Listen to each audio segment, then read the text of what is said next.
from what I've seen is that people aren't caught up in ideology. You've got people from the right and the left that they're really just looking at it the way they see it and reporting it the way they see it.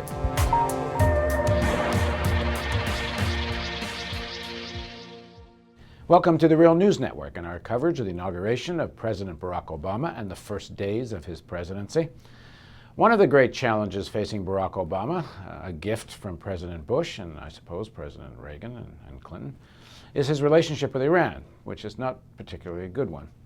To help us unravel what is that relationship and just what Barack Obama should do is Babak Yektafar, editor-in-chief of Washington Prism magazine, which focuses on U.S.-Iranian relations. And Babak used to be a producer at C-SPAN. Thanks, Babak. Thank you. So in Barack Obama's speech, there's an interesting quote, which I guess was partly addressed to Arab regimes, but certainly was listened to in Tehran. And let's listen to that quote. To those who cling to power through corruption and deceit and the silencing of dissent, know that you are on the wrong side of history, but that we will extend a hand if you are willing to unclench your fist. So that section of the speech was addressed to various regimes, but certainly he must have had Iran in mind. How would that have been listened to there?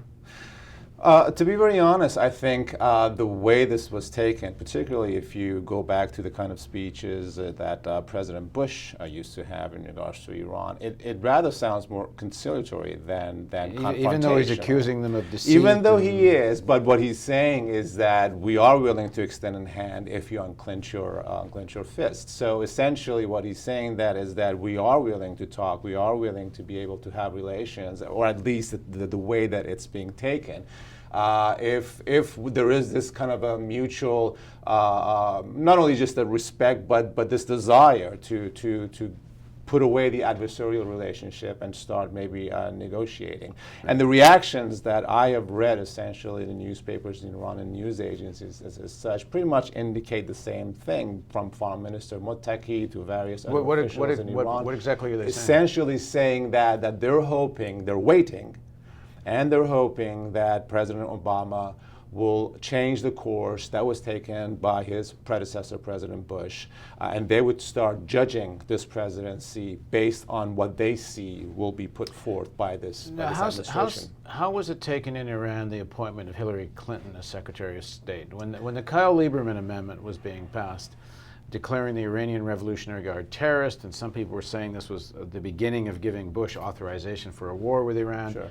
Almost all the leading Democrats opposed the resolution, sure, but Clinton signed along with Bush. So was that taken, was her appointment given some special weight or not? Well, it was to a certain extent. I think there obviously, I mean, this is something that's a natural reaction by some of the dailies in particular who are affiliated with the government, that they have to have some sort of comment vis-a-vis Mrs. Clinton's role in Obama's administration. But I think what has happened in the past few years in particular is that Iranians have become a little bit more aware of the political process in the United States. And they realize that even though it may be that some of these people, whether during the primaries or during their past life, if you will, they have taken some action or have said some words that may be extremely confrontational. Given the context right now and where she fits, and that it would be ultimately President Obama's decision as to how they're going to navigate the relation with the United States, that maybe they can forget and forgive what she said, but it would be Obama's policy that they would have, they would be dealing with. So as I said, there was some criticism earlier on, but it wasn't as harsh as I thought or expected that it would be. So they're in wait and see mode. Pretty right much. now. Pretty so, much. Generally, the way things are talked about, Israel ally, Iran enemy. Yes. Why? What's the enemy here? I mean, if you strip away the rhetoric about Israel, and you can't just strip it away without talking about it, but we can park this over here for a second. Iran, the Iranian elite wants to make money. They want to maximize what they're getting from their fuel, their oil revenues. They have their own economic crisis.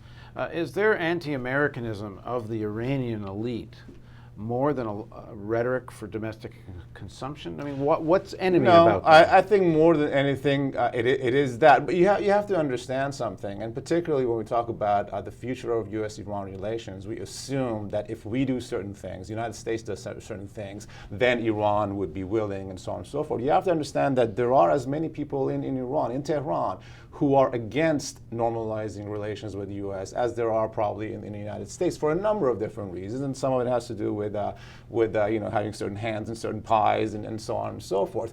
But the one thing that's very important to understand here, and I think most American people don't really realize it, is that the revolution that took place, and now they're marking the 30th anniversary, was not just to overthrow the Shah of Iran, but they have framed it as this rebellion against imperialism, which at the time, and even still now, United States was that image.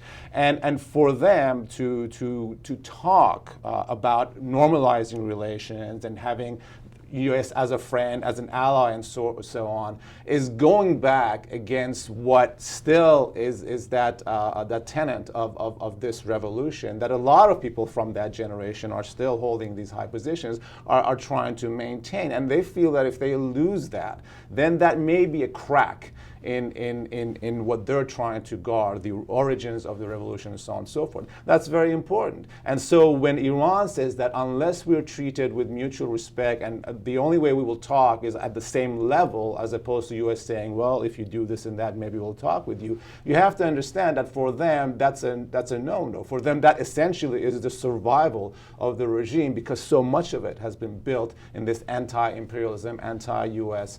Rhetoric that we've seen.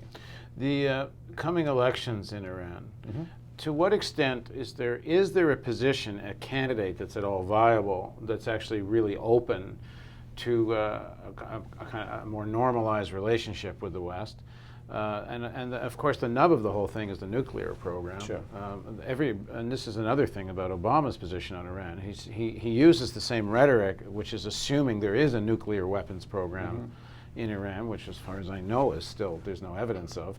So tie together the Iranian policy towards their nuclear energy program, the issue of inspections, is there a weapons program or not, where it goes, and this coming Iranian election, how it's all going to... As far as the program itself, obviously from some of the things that we've seen, there was, has been at some point, some thought given to the idea of possibly going that route. Again, the one thing that we really should understand is that if we do believe that the Islamic regime is a representative of Iranian people, whether we like them or not. Well, they have as fair, relatively speaking, an election process as most other countries do. Exactly. Just going back to that, I was always fascinated that about 2003 and so, where the United States was still in this kind of a power mode. They had just overthrown Taliban in Afghanistan. They were going into Iraq. All the authoritarian Arab regimes were getting scared of what's going to happen, the promotion of democracy, and so on and so forth. Saudi Arabia mentioned that maybe they will consider allowing women to drive.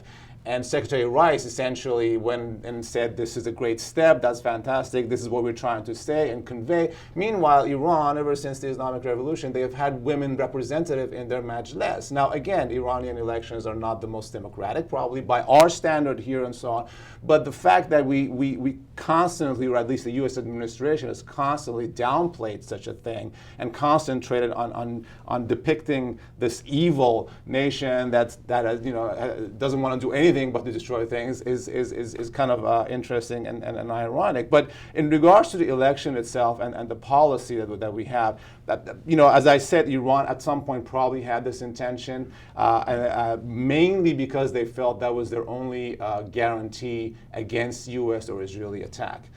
In the next segment of our interview, let's discuss whether is there a possibility of a shift in the Iranian position on the enrichment of uranium and the possible weaponization of that, as being suggested. And has Obama given any indication of a shift in the U.S. position other than being willing to talk? So please join us for the next segment of our interview with Babak Yektafar. This is the sort of thing we can build right now without anyone else's permission from the government or from the business community. It's the power's in our hands. If we're not going to sleepwalk into more wars and into environmental disaster, we think we need to start with a television news network that won't bow to pressure and has the courage to seek facts. And that means independent economics. And that's why we need you.